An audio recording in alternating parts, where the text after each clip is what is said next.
Hi hello everyone. இன்னைக்கு இந்த வீடியோவில் சரிபோதா சனிவாரம் அப்படின்ற தெலுங்கு லாங்குவேஜ் ஆக்ஷன் மூவியோட ரிவ்யூ பற்றி தான் நம்ம பார்க்க போகிறோம். இந்த படத்தோடைய பாசிட்டிவ்ஸ் அண்ட் நெகட்டிவ்ஸ் பற்றி நம்ம இப்போ பார்த்துடலாம். இந்த படத்தோடைய பாசிட்டிவ்ஸ் என்னலாம்னா படத்தில் நடிச்ச ஸ்டார் காஸ்டோடைய பெர்ஃபார்மன்ஸ். அதுலேயும் குறிப்பாக சொல்லணும்னா ஆக்டர் நானி அவர் ரொம்ப நல்லா நடிச்சிருந்தாரு. அதே மாதிரி ஆக்டர் எஸ் சூர்யா அவரே தெலுங்குலேயும் டப் பண்ணியிருந்தாரு. ஸோ அதுக்காக நம்ம கண்டிப்பாக அவர் அப்ரிஷியேட் பண்ணணும்.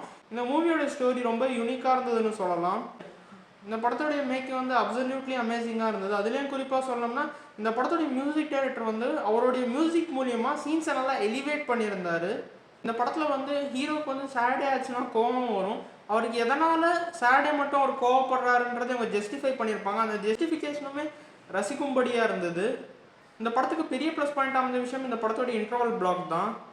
இந்த படத்தில் ஹீரோவுக்கும் அவங்க அப்பாவுக்கும் இருக்கக்கூடிய அந்த பாண்டிங்கை ரொம்ப அழகாக காமிச்சிருந்தாங்க. அதே மாதிரி ஹீரோவுக்கும் அவங்க அம்மாவுக்கும் இருக்கக்கூடிய பாண்டிங்கை ரொம்ப அழகாக காட்டியிருந்தாங்க.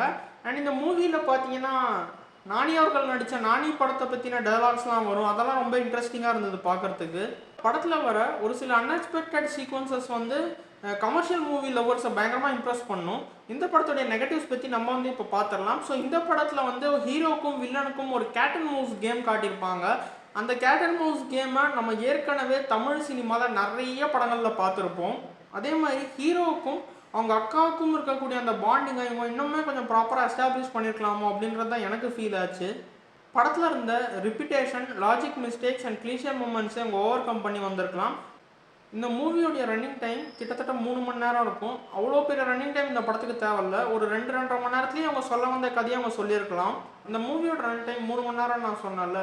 படத்துடைய கான்ஃப்ளிக்ட்டை இவங்க படம் ஆரம்பித்த 1 மணி நேரத்துக்கு அப்புறம் தான் எஸ்டாப்ளிஷ் பண்ணுறாங்க. இந்த படத்துடைய கிளைமேக்ஸ் லெங்க்த்தை இவங்க இன்னுமே கம்மி பண்ணியிருந்திருக்கலாம். படத்துடைய கிளைமேக்ஸ் ரொம்ப நேரம் போகிற மாதிரி தெரிஞ்சுது. இந்த படம் சூர்யா சாட்டர்டேன்ற பேரில் தமிழ் டப்பிங்லேயுமே அவைலபிளாக இருக்குது. பட் நான் தெலுங்கு ஆடியோவில் தான் பார்த்தேன்.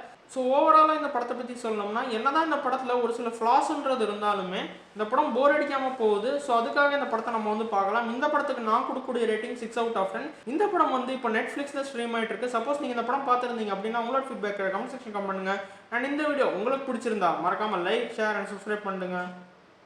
தேங்க்யூ.